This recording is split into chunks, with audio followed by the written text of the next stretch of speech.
창세기 주제별 탐구여행 27번째 여행을 떠나도록 하겠습니다.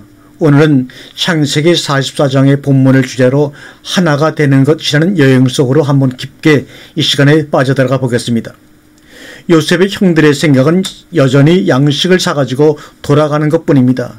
지금 꿈에도 요셉인 줄도 모를 뿐 아니라 요셉의 생각이 어떤 것인지도 사실 잘 모릅니다. 오로지 어서 양식을 사가지고 아버지에게로 돌아가서 이 기근을 무난히 넘기는 것뿐입니다.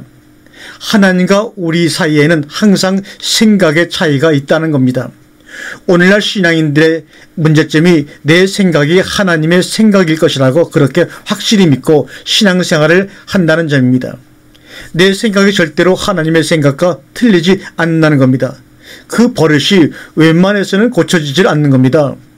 지금 형들 나름대로의 생활이 있고 고향이 있고 삶의 패턴이 있습니다. 거기에서 요지부동입니다. 비록 기근이 와서 잠시 고생하긴 하지만 그렇다고 부모 때로부터 살아왔던 가나안 땅을 포기하고 애굽으로 돌아간다는 것은 생각할 수도 없는 일인 것입니다. 이건 약속의 땅이고 할아버지 아브라함에게도 아비 이삭에게도 이 땅을 떠나지 말라.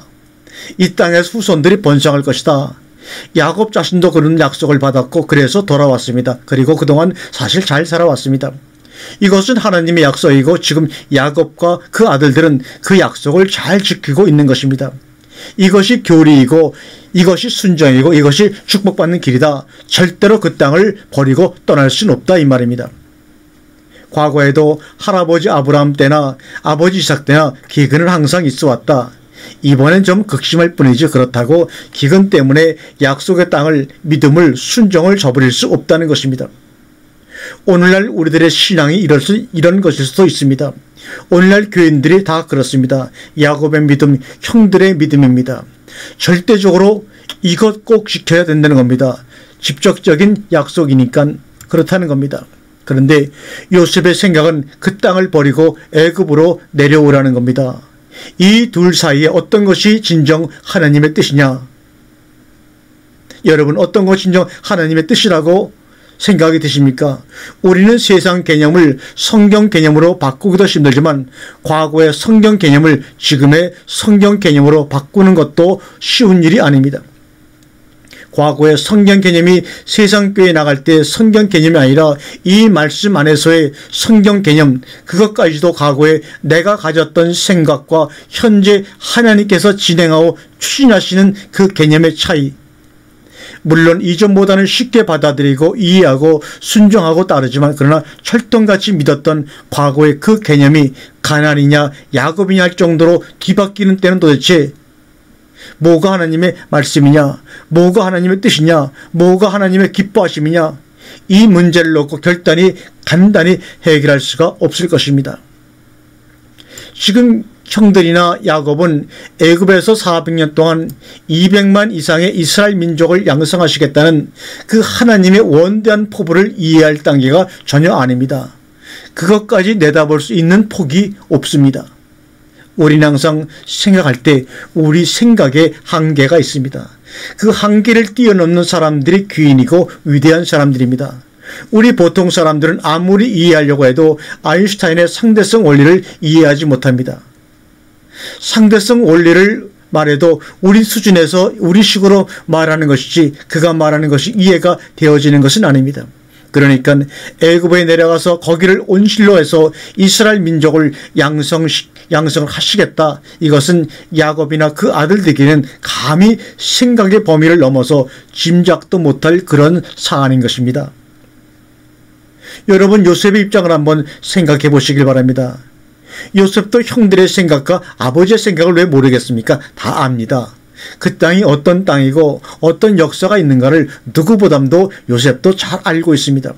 그런데 그것을 버리고 애굽으로 내려오게 되면 3대를 내려오면서 마련했던 그 터전은 어떻게 하고, 아무리 하나님이고 아무리 성경이지만 참 이상한 것은 그냥 야곱이 그 기근을 이기고 거기서 터를 잡았다면 출애굽이라는 그 엄청난 그 사건,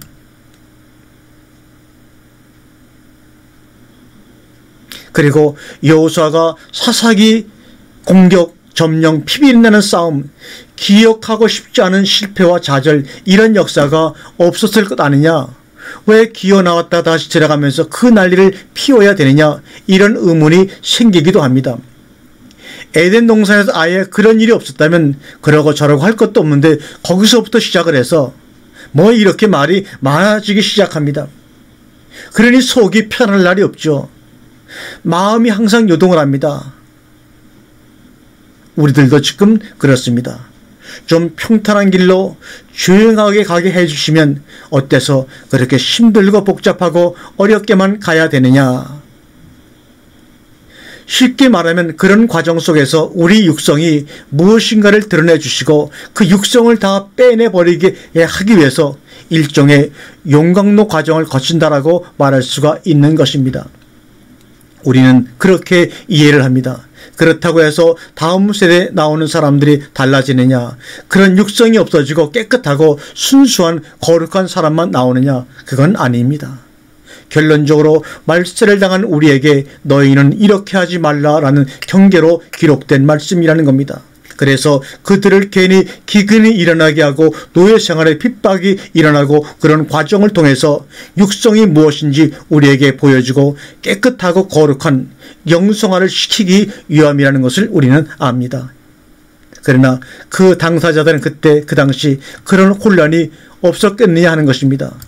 이 약속의 땅은 어떻게 하고 애굽으로 내려가야 되느냐, 이런 혼란이 왜 없었겠습니까? 우리는 어떤 사건을 당했을 때 아직도 보면 우리 스스로가 말씀에서 벗어나서 그 사건 속에 휘말리는 경우가 너무나 많습니다. 그러면서 그 사건 속에서 하나님을 적당히 대입시킵니다. 이전에 알았던 하나님의 개념, 이전에 알았던 성경의 상식, 자기에게 유의하게 대입을 시켜서 적당히 믹서시켜서 그럴듯한 작품을 만들어냅니다.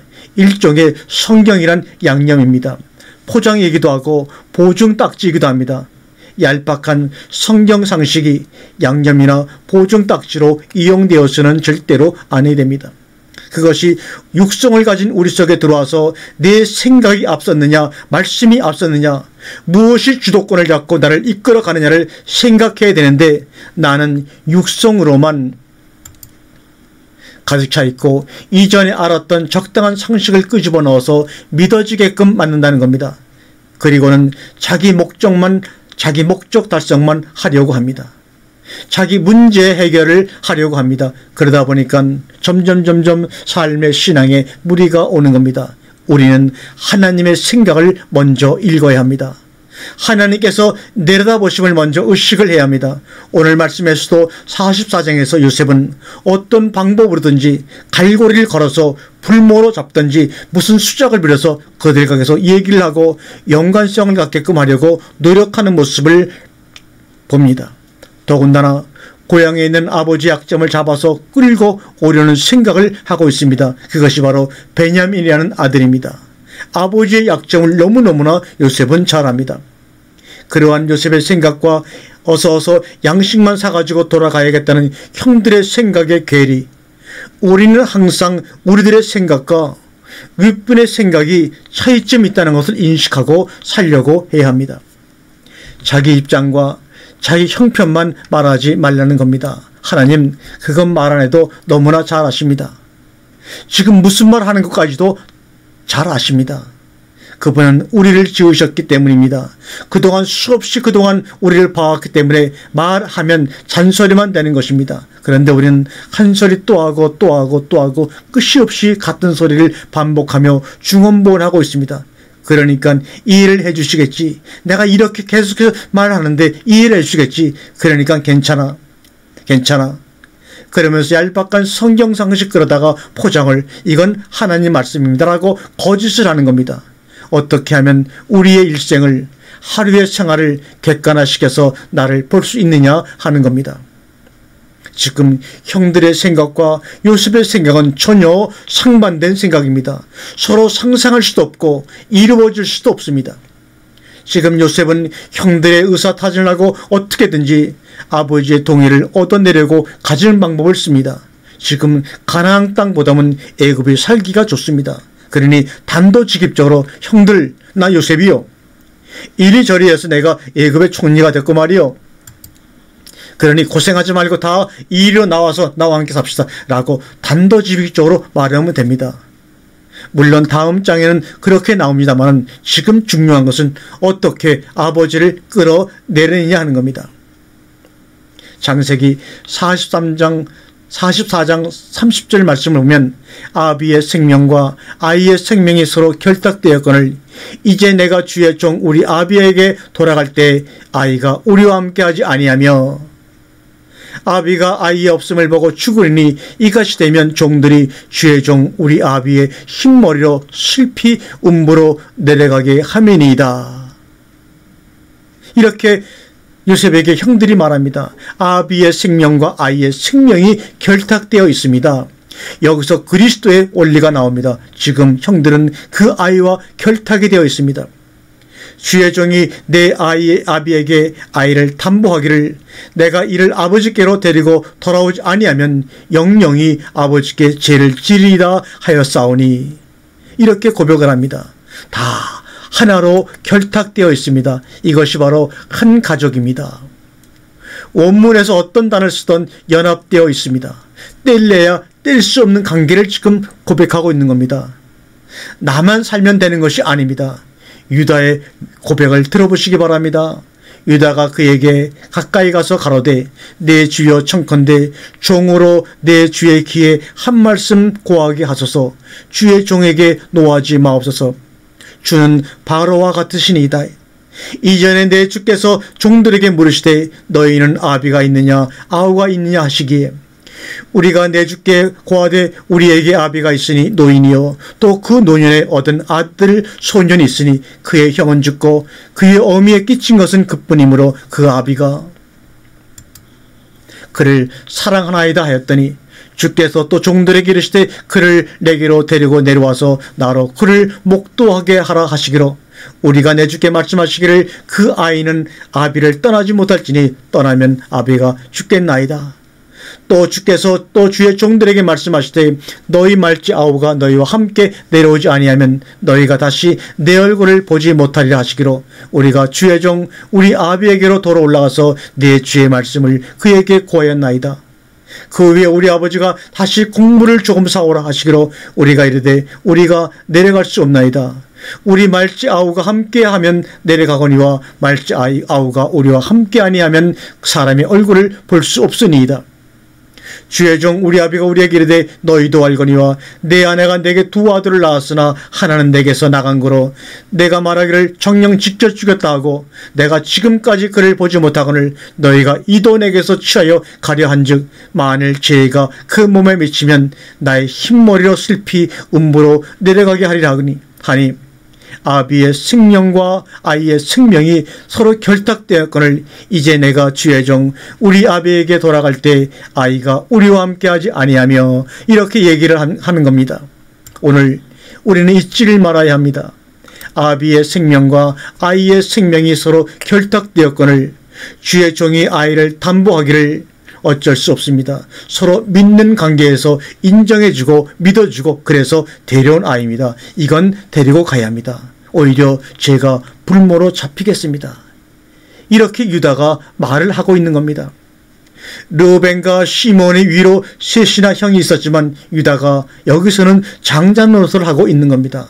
오늘 하루 종일 우리는 다 결탁된 한 가족, 한 몸, 한 식구라는 것을 잊지 마시기 바랍니다. 오늘 이 말씀을 듣는 여러분과 저는 한 가족이요 한 몸이요 한 영이라는 것을 잊지 마시기를 바랍니다. 야곱이 내 아내가 내게 두 아들을 낳았으나 이게 무슨 소리냐? 아이가 넷이나 있고 아들이 13이나 있는데 요셉은 이미 잊어버렸고 베냐민 하나만 남았다. 그렇다 할지라도 우리는 자식이 아닙니까? 우리 어머니는 아버지의 아내가 아닙니까 하고 대들지 않고 가족 간의 문제가 있을 수 있습니다. 서로 사랑에 차등이 있을 수가 있고 많이 사랑하고 좀 적게 사랑하고 그러나 10손가락 깨물어 안 아픈 손가락이 있습니까? 서로 한 가족이라는 사실, 한 몸이라는 사실, 한 영이라는 사실을 그리스도 안에서 잊지 마시기를 주님의 이름으로 권면을 드립니다. 감사합니다.